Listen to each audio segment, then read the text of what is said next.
Salut à tous. Salut. Bienvenue dans cet avant-dernier top vente du mois de l'année 2023, le mois d'octobre. C'est ça. Ensuite il y aura le top vente novembre et ensuite vous nous retrouvez à la rentrée finalement. Ouais c'est ça, après on fait un top vente 2023 en fait on fera.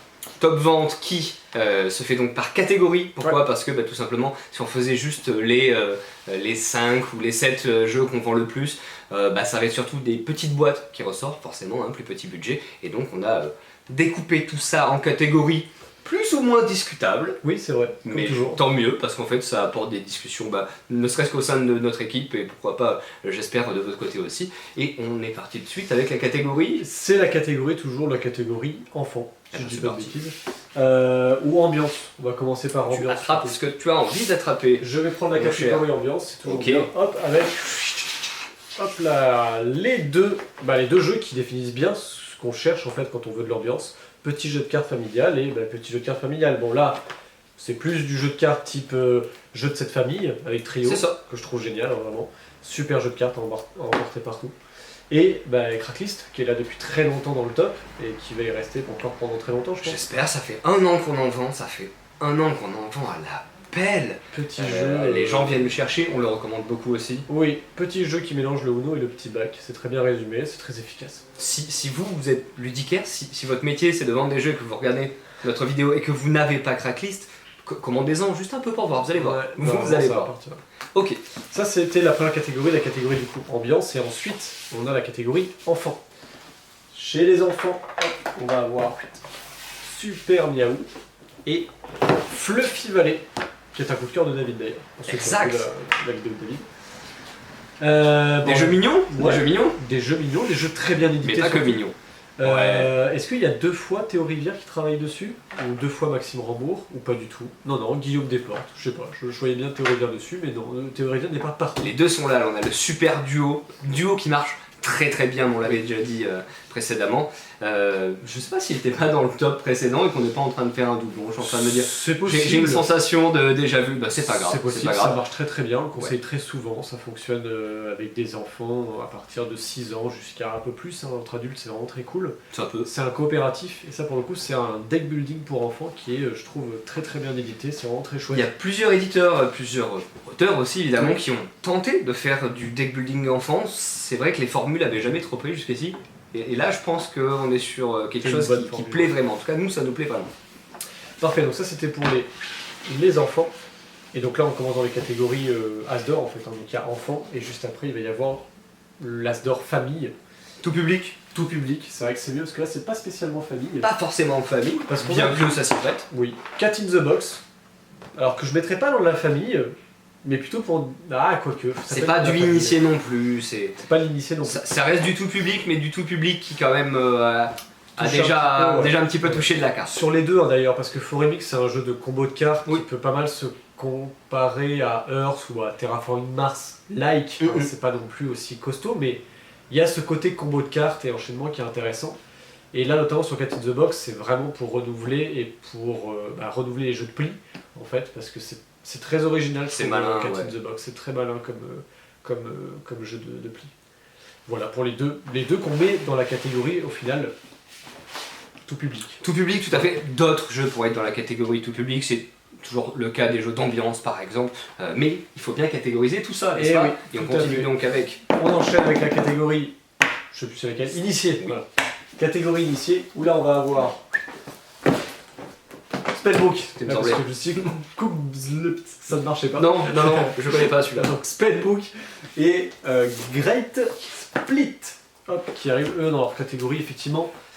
Alors ici c'est pareil parce que Great Split techniquement, ils l'auraient mis dans du familial parce que la mécanique est certes très simple, mais en fait c'est la lisibilité du jeu qui je trouve, pour un enfant de 8 ans, peut moins parler. C'est ça. Great Split, c'est vraiment du jeu de collection avec son petit... Et de draft. Ouais, de draft, avec ce petit côté, essayer de trouver une plus-value dans les cartes qu'on va donner, tout en essayant de récupérer ce que les autres n'ont pas pris, donc ça reste très subtil, j'aurais mis 10 ans quand même, voire 12. Spellbook, pour le coup ils ont mis 12 ans, moi j'aurais mis moins, j'aurais mis 10 ans, parce que je trouve qu'au final c'est pas un jeu très compliqué, on récupère des petites runes, et on va essayer avec ces runes-là d'apprendre des sorts, et avec les sorts on va essayer de comboter. Bon, c'est pas, je trouve, plus compliqué qu'un Splendor qui doit être à partir de 10 ans. Voilà. Donc en tout cas, deux très bons jeux au final qui. Moi, Great se retrouvent là Split est dans dans ma liste d'achat de Noël, Ouais. a priori. Je n'y ai pas encore joué, j'ai juste super envie, la proposition est très alléchante. Hop, parfait. Ça c'était pour les deux jeux du coup initiés. On arrive à la catégorie expert. Où là on va avoir hop, des grosses boîtes avec Septima. Très très bon. Et C'est effectivement du lourd. toujours très très bon. Expédition, wow, ça prend énormément de place. De toute façon, les jeux experts là en ce moment, c'est des grosses boîtes. Alors ce qui est cool, c'est que c'est des grosses boîtes qui sont souvent très très pleines. Dans Expédition, on a des super belles figurines avec un matos. Mais Incroyable, ah ouais, non mais là, c'est... Mais les deux en termes d'édition sont vraiment dingues, en termes de quantité, en termes de qualité. Puis, ouais, surtout en termes d'apport, en termes de jeu expert, Expédition a vraiment ce côté, je trouve, ruines perdues de Narak un peu plus poussé. Donc si jamais vous aimez beaucoup les ruines perdues de Narak, Méchant. foncez sur Expédition, c'est vraiment très cool dans l'univers de Sight. Et Septima, c'est vraiment hyper chouette comme jeu de craft comme ça, de potions, course un peu au point de victoire. C'est vraiment, il y a plein de petites mécaniques qu'on a vues à droite, à gauche, mais qui est imbriqué en un seul jeu comme ça, avec cette thématique surpuissante. C'est vraiment très cool, Septima. Intéressez-vous-y parce que... Enfin, moi j'ai passé un très bon moment sur Septima, et ça m'a pas donné l'impression d'avoir déjà joué à un jeu comme Cette ça. boîte est lourde. Hop, donc ça c'était pour l'expert. Hop, on va essayer de faire de la place. Voilà. Une fois qu'on a fait l'expert, on va passer, je crois, au jeu à 2, si je dis pas de bêtises. Ouais, c'est ça. On va passer au jeu à 2. Dans les jeux à 2, hop, une petite boîte, c'est Focus. Je crois que ça fait 3 fois de suite qu'il est dans le top 2 joueurs. Oui. Ça part. Dans le top de joueurs, si on regarde dans la liste des top ventes, donc comme je vous disais, il y a des petits jeux pas chers qui marchent forcément, qui cartonnent, et il est très très haut dans nos ventes. Parce que il y a eu le bouche à oreille qui a fait qu'il a quand même il vous a bien parlé, vous êtes venu le chercher sans qu'on ait forcément à le recommander, et nous-mêmes on le recommande énormément, enfin je pense que je dois le recommander 5 fois par jour. Donc le premier c'est Focus, et le deuxième, même s'il n'y a pas vraiment de classement, c'est bien évidemment Skyteam. Alors qu'il est arrivé relativement récemment dans le mois, en fait, Ouais. il n'est pas arrivé début de Mais mois. il a beaucoup buzzé, il a été très attendu. Et voilà, maintenant qu'il est là, bah forcément il va avoir sa place dans le jeu à 2 parce que c'est vraiment J'espère. un jeu qui va marquer les esprits, je pense. En tout cas, si c'est pas le cas, bah, je sais pas. Je fais plus de paris depuis que j'ai perdu des paris sur le jeu de société, mais ça me paraît très bizarre que Skyteam n'ait pas gagné une place fixe comme beaucoup de jeux qu'on voit actuellement, comme Catan, Carcassonne, Azul, parce que il mérite sa place dans le jeu à 2 quoi. Ou du moins dans le jeu coop. En tout cas, il a explosé la semaine de sortie, mais Ah, on peut dire encore qu'il s'est aujourd'hui, envolé. non, faut pas qu'on rentre là-dedans. Mais non, parce que sinon, là, dans 5 minutes, on y est encore. Oui. Il vaudrait mieux Non, pas. non. Faut pas qu'on perde la Alors, la catégorie suivante, les jeux coopératifs. Alors, jeu coopératif. On a traversé les jeux de main pourris, et si on se lance dedans, vraiment, on peut gâcher une vidéo. Dorf romantique. Dorf romantique. Et Heredity. Du coup, Et les deux deux jeux qui ne se ressemblent absolument pas. Pas du tout. Alors là, dans la mécanique et dans la thématique, ça n'a absolument rien à voir. On a Dorf romantique qui est un jeu qui se fiche du fait de perdre ou de gagner, puisque finalement il nous rappelle que jouer c'est pas forcément perdre ou gagner. Les rôlistes le savent très bien. Et en parlant de rôlistes, à côté on a un jeu où on peut perdre ou gagner, mais qui est un jeu narratif qui veut vraiment vous raconter une histoire, vous faire vivre des émotions, des sensations fortes, et qui est original dans sa mécanique. C'est vrai, c'est difficile de faire des jeux comme ça, un petit peu narratifs, où on va pas tourner en rond et qu'on va se dire ouais d'accord, mais est-ce que c'est rejouable? Et là, totalement rejouable. C'est très immersif Heredity. C'est pas des scénarios de 65 heures. On n'est pas sur du Gloomhaven, alors Gloomhaven est une super proposition dans ce qu'il fait, et bien là Heredity ne fait pas la même chose, bien que ça reste aussi du jeu narratif, inspiré du jeu de rôle, etc. Et en restant dans que tu parlais du jeu de rôle justement, c'est la prochaine catégorie, c'est le JDR. Donc dans le JDR, on a évidemment le jeu de rôle Route, qui est arrivé et qui a su... Oui, vous êtes rué dessus, et c'est bien normal. Bien voilà, moi j'ai juste... je vais acheter mon exemple. Et là on s'attend à ce que je montre Donjons et Dragons. Alors oui, oui, alors là on a triché, Donjons et Dragons.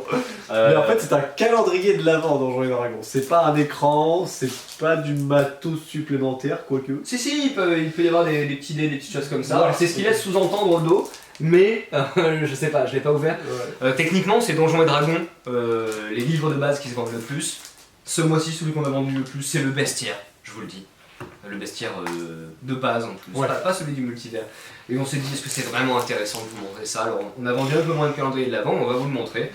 Parce que si vous n'êtes pas au courant que ça existe et que vous êtes joueuse de Donjons et Dragons, c'est quand même un calendrier de l'avant qui peut vous parler, qui peut très bien se compléter avec le calendrier de l'avant du Secours Populaire, parce que vous aurez des petits dés à 20 faces, vous aurez des petites feuilles de personnages ou je ne sais pas ce qu'il y a dedans, et en même temps vous pourrez déguster des chocolats. Donc est-ce que ça c'est pas un bon combo chocolat-jeu de rôle? Ça me paraît très bien, mais maintenant la question que tout le monde se pose comme d'habitude, c'est quel est donc le top vente du mois? Et tout le monde va cacher sa joie en apprenant que c'est Skijo.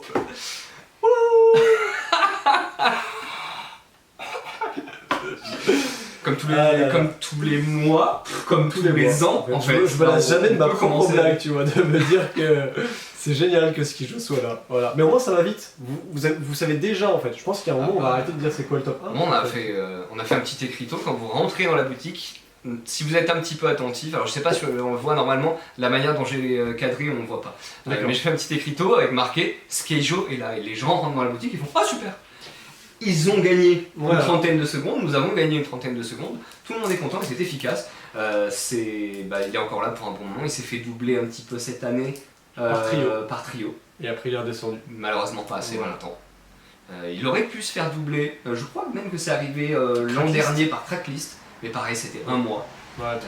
Et donc c'est quand même déjà pas mal, sachant que si on regarde le top 3 la plupart du temps c'est les 3 que nous venons de nommer, Skijo, Trio, Tracklist, pas ce mois-ci puisque on a Skyteam qui vient se glisser dans le top 3. Mais plutôt que juste vous donner des chiffres comme ça, on va passer au jeu que nous avons aimé, nous les vendeurs, les ludicaires de chez Jeux des Cartes Bordeaux ce mois-ci. Et donc voici les coups de cœur de l'équipe du mois d'octobre. On va essayer de passer dessus rapidement parce que quand même en ce moment sur la chaîne YouTube il y a tous nos coups de cœur de 2023 qui sont en train de passer quasiment chaque jour. Donc on ne veut pas non plus vous surcharger des jeux que nous avons aimés. Alors on sait que ça vous intéresse, c'est pour ça qu'on le fait, mais voilà, on va pas non plus en faire des caisses. On va essayer d'aller rapidement, notamment il y a des jeux que vous avez vus ou que vous allez voir dans les coups de cœur de l'année, notamment Dorf Romantique, qui est un coup de cœur de Fanny. Si Fanny n'a pas mis sa tête dessus, ça aurait pu être un coup de cœur de moi-même. Un jeu où on ne gagne pas, on ne perd pas, mais on va progresser sur des pistes de progression en étant bon. Il faut quand même essayer d'être bon quand on joue, essayer de faire le meilleur score possible. Un jeu de pose de tuiles avec des objectifs dynamiques et donc un aspect évolutif. C'est top de top. Waterfall Park, c'est un coup de cœur de moi-même ici. Pourquoi? Tout simplement parce que c'est un jeu de négoce, c'est un jeu de blabla et qu'il n'y en a pas assez en ce moment. J'aimerais qu'il y ait plus de jeux de négoce. Alors évidemment c'est un peu des jeux de niche, mais je sais pas, 2-3 jeux différents proposés en boutique. Et en plus de ça, celui-ci, ce qu'il fait, il le fait bien avec un super matos de Skyteam. Est-ce qu'on va encore parler de Skyteam une fois de plus? Manifestement oui, mais on va vraiment pas rentrer dans les détails. Coopératif, modulaire, énorme jouabilité, super bien édité, bref, je pense que c'est la 4e ou 5e fois au moins que nous en parlons dans cette chaîne. Ça fait toujours autant plaisir de vous en parler. Coup de cœur de la boutique, le petit macaron avec René dessus, qu'on donne à très peu de jeux dans l'année, finalement 4, 5 jeux, peut-être 6, ça dépend si on compte le rayon jeu de rôle éventuellement. Et donc c'est vraiment pour marquer des jeux que nous avons tous adorés. Hop là! Forêt mixte, c'est un coup de cœur de moi-même à nouveau. J'ai apprécié parce que ça combotte dans tous les sens, c'est plein de petits combos de cartes, c'est plein de petits choix. Ça reste quand même super accessible avec une vibe un peu aventurier du rail. Est-ce que je pioche ou est-ce que je joue? Quand je joue des cartes, je les mets à disposition, je vais payer avec des cartes que je vais mettre à disposition des adversaires. Donc ça peut faire aussi un peu penser au Sea Salt. Ah ouais, cette carte, est-ce que je m'en débarrasse parce que ça pourrait intéresser quelqu'un d'autre? Bref, c'est assez basique, mais c'est très sympa comme proposition. J'aime les jeux, il y a plein de petits choix, ça me plaît énormément. On va continuer moi-même, et après je te laisse la parole avec Casino Popular, qui est une petite version de Mafia des Cuba, même s'il est différent parce que c'est pas exactement les mêmes personnages du jeu de blabla, à nouveau du jeu de déduction sociale. Il y a un côté très minimaliste dans sa quantité de matériel, ce qui fait que vous pouvez y jouer au resto en attendant d'être servi, en terrasse d'un bar, en pique-nique dans un parc, et ce que ne permet pas forcément l'original. Et du coup, la proposition vaut vraiment le coup avec plein de nouveautés dedans tout de même. Et du coup, Septima, qui est un coup de cœur de Alice, qui essentiellement a été attirée, je pense, par le thème. Et puis quand on y a joué, au final, elle s'est rendue compte que malgré le côté un peu expert du jeu, la thématique porte super bien ce jeu en fait. Et tout de suite, tout ce qu'on fait a une certaine cohérence.